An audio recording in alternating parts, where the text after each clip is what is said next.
Hey guys, just starting my two-part series on putting a LED banner in your arcade machine instead of using a fluoro tube, etc, etc. Basically, start with, you've got to buy some LEDs on a LED strip. This is what called the size 50/50. So if you go onto eBay and search for 50/50 LED, you'll get a whole heap of options. This is a cool white, so the light is very white. There's also warm white, which is more of a yellowy off color. I prefer the cool white, but you can get all sorts of different colors. There's red, green, blue. There's even LED strip that is RGB, and you can set it to whatever color you want. So there's a lot of different options depending on what you want to do. But at work, we use cold white, cool white, because it looks really good through the banners, because we print all our own banners as well. So the machines all look great. So that's the 50/50. That's just on a reel. These reels are what surface mount components come on for electronics. So as you can see, there's 5 meters of it in one roll. So there's enough to do a couple of different machines. Normally a machine is somewhere around 600 millimeters, depending on which cabinet you have. Now if you look closely on the strips, you can see the LEDs and the resistors. What I'm trying to focus on is, there it is there. In the middle there's a little picture of a pair of scissors.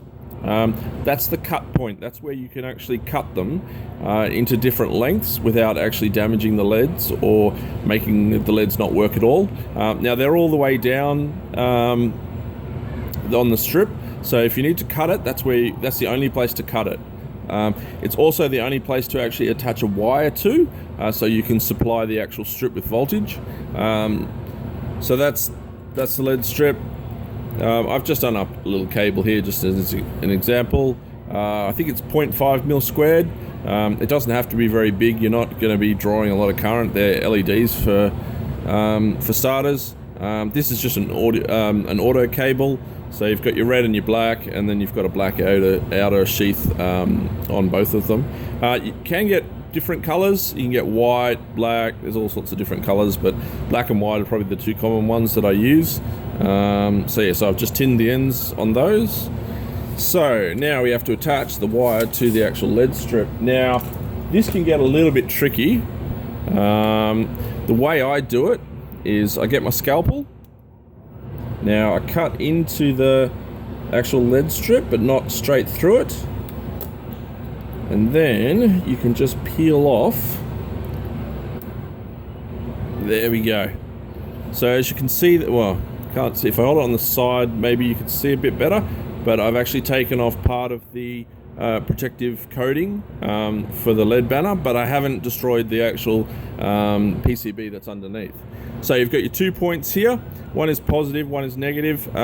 There's a little plus and a minus. It's a bit hard to see. I'm not sure if I'm going to get it in there.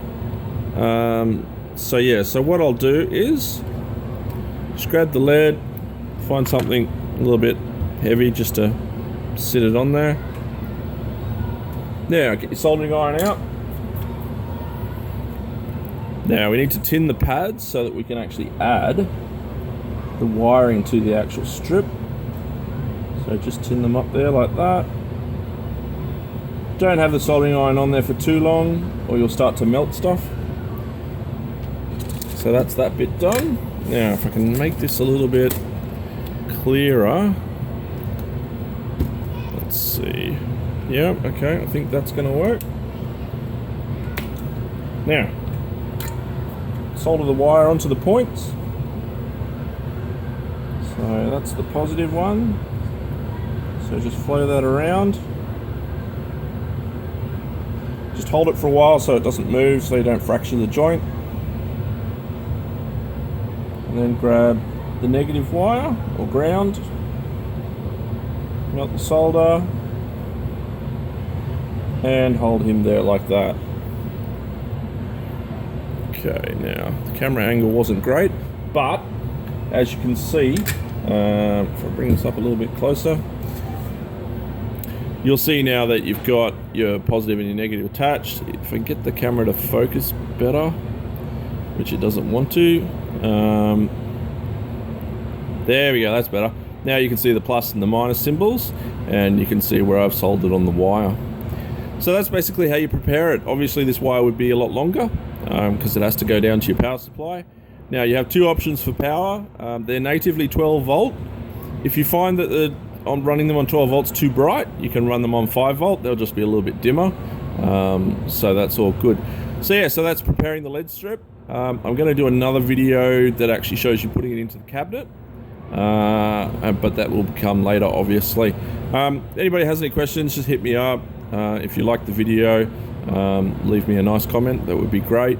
Yeah, so I'll look out for my next video when I install one of these into a cabinet. Thanks, bye.